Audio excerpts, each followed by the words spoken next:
Bonjour. Bonjour Thibaut. Pourriez-vous vous présenter, s'il vous plaît? Oh, je m'appelle Daniel Pirotte. Et le lieu dans lequel nous sommes? Eh bien, nous sommes dans le musée de l'ASB qui est situé à Remicourt. Quel y est votre rôle? Ah bien, je suis un bénévole au musée, voilà, je travaille bénévolement au musée. Ben, officiellement, dans l'ASBL, je suis le président de l'ASBL.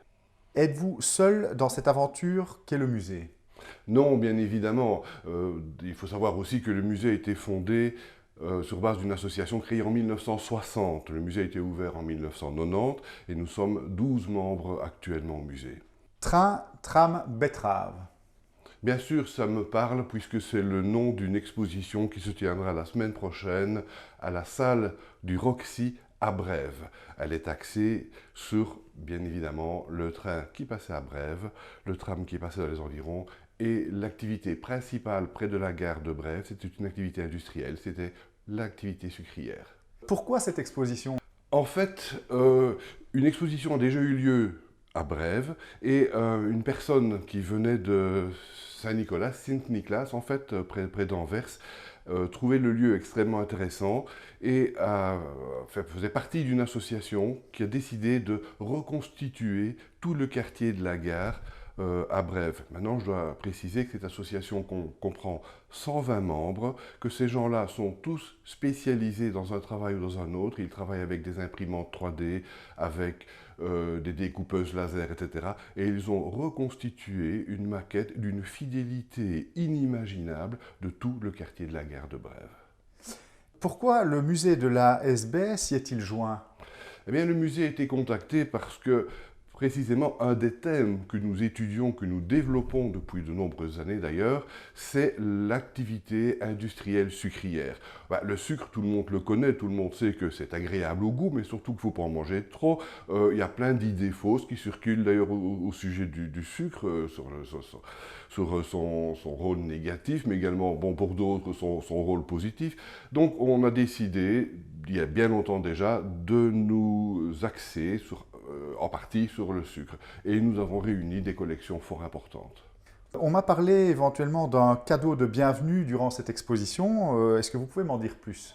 Oui, bien évidemment. Donc l'exposition présentera cette maquette dont j'ai parlé, mais une autre maquette également relative au tram. Bien sûr, tout le procédé de fabrication du sucre sera exposé aussi, du matériel venant d'un collectionneur particulier relatif au chemin de fer qui comprend des uniformes, des objets, etc. Mais on voulait quelque chose de vraiment culturel et on voulait que ce soit durable, qu'il y ait quelque chose de la durabilité. Et c'est pour ça que nous avons réalisé une brochure. Au départ, on comptait faire un livre plus important, mais techniquement, c'était difficile, c'était évidemment extrêmement onéreux. Et nous avons eu des sponsors qui nous ont permis de réaliser une brochure, mais une brochure que l'on voulait vraiment de qualité. Et les premiers échos qu'on en a, parce qu'il a bien fallu qu'on contacte des professionnels, c'est quand même des échos très positifs. Je vais vous la montrer. Elle est ici. C'est une brochure qui est plastifiée avec ce qu'on appelle un toucher velours, donc elle est extrêmement agréable à manipuler, elle est illustrée, elle est vraiment de belle qualité et bon, elle apprend pas mal de choses. Le spécialiste, peut-on dire, ou en tout cas l'adulte, y apprendra encore des choses et on a voulu rester accessible aux enfants. Bon, si même il y a des choses qu'ils ne comprennent pas très bien, ils auront en tout cas un document qu'ils auront envie de garder. Sauriez-vous me dire qui sont les personnes qui ont contribué à cet ouvrage et est-ce qu'elles ont développé un domaine spécifique dans cette brochure?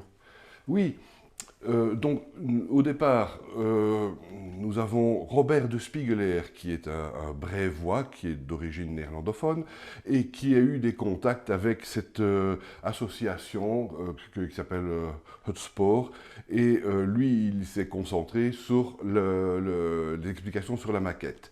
Monsieur Michel Deleuze, lui, est un ancien cheminot, c'est un collectionneur de matériel relatif au chemin de fer. Il s'est attaché évidemment au train et au tram, on peut dire au rail.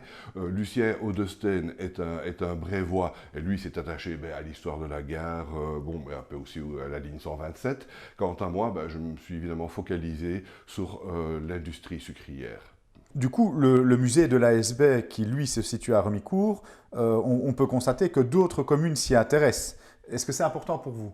Ben, évidemment, hein, le musée de l'ASB, ce n'est pas seulement le musée de Rumicourt. Au contraire, on a toujours été ouvert. D'ailleurs, dans les membres, il y a des membres qui viennent d'autres communes, bien sûr.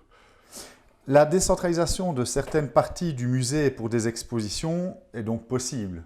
C'est tout à fait possible, effectivement, oui.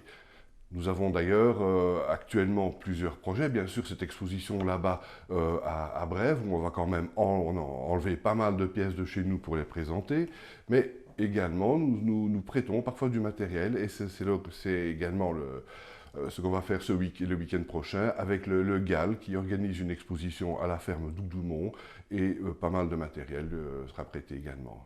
Petit rappel donc, quand cette exposition aura-t-elle lieu? Cette exposition aura lieu samedi 14 octobre de midi à 18 h et dimanche 15 octobre de 11 h à 18 h. Ça se passe à Brève, au centre de Brève, pas à la gare, à la salle du Roxy. Y aura-t-il un prix d'entrée pour participer à cette exposition? Oui, et on demande un droit d'entrée de 4 €. Mais pour ces 4 €, bien sûr, on peut voir l'exposition et on reçoit la brochure. Et je dirais quand même ici, c'est qu'il y a toute une série de sponsors qui sont indiqués au dos de la brochure, également sur les affiches. Et le Centre culturel de Brève a tenu à soutenir l'activité en intervenant dans les frais d'impression de cette brochure. Pour terminer, je pense que la fermeture du musée durant la saison hivernale va nous réserver quelques surprises pour sa rentrée. Pouvez-vous nous confirmer et expliquer très brièvement? Oui, disons que c'est une opportunité, puisque nous vidons les salles, on ne va pas les remplir après, on va entreprendre des travaux, mais des travaux assez lourds, avec du carrelage, un réaménagement complet en fait de l'ensemble du musée. Évidemment, ça se fait avec des petits moyens, hein. Vous savez, nous sommes une ASBL, nous ne recevons pas de l'argent, comme je l'ai dit, ça ne tombe pas du ciel, et donc on y va progressivement. Mais ce sont beaucoup les bénévoles qui interviennent, mais nous avons quand même eu la promesse d'une aide de la commune, notamment pour l'achat de matériaux. Bien, merci Monsieur Pirotte pour cette interview. Avec plaisir. À bientôt.